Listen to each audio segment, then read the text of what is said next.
Hello, my name is Yvonne Mbanefo. This is another one of our daily dose of Igbo words and phrases. Today's Igbo word is Nkita. Nkita means dog. Learn how to say it by repeating after me. Nkita.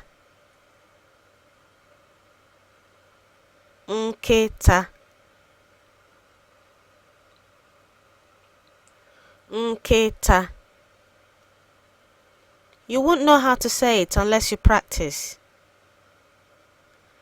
Now we're going to look at some examples of sentences using Nkita.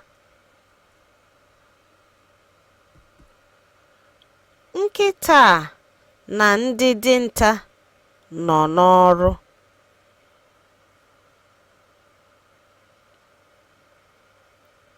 Nkita na ndị dinta nọ n'ọrụ.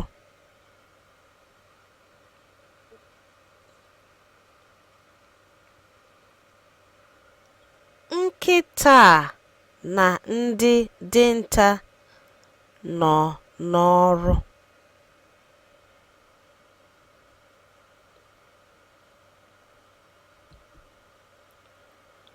Nwa nkịta na-aṅụ mmiri.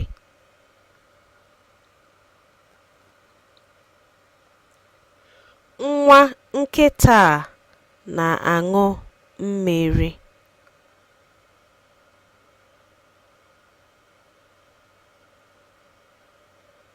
Nwa nkịta na-aṅụ mmiri.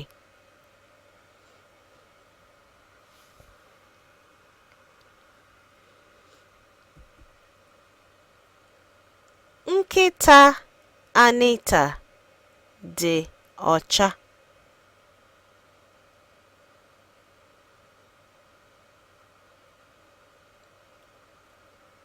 Nkịta Anita dị ọcha.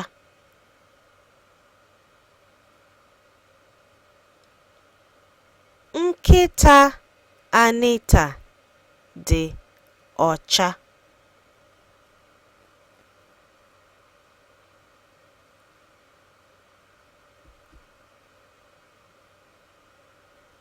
Nkịta ahụ nọ n'ime ụgbọala.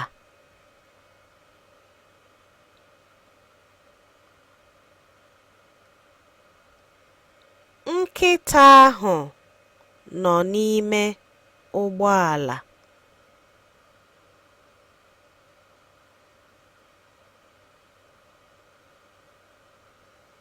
Nkịta ahụ nọ n'ime ụgbọala.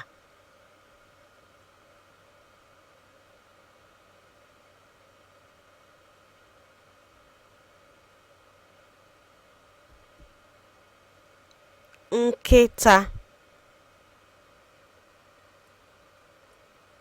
Nkịta. I'm Yvonne Mbanefo, and that was one of our daily dose of Igbo words and phrases.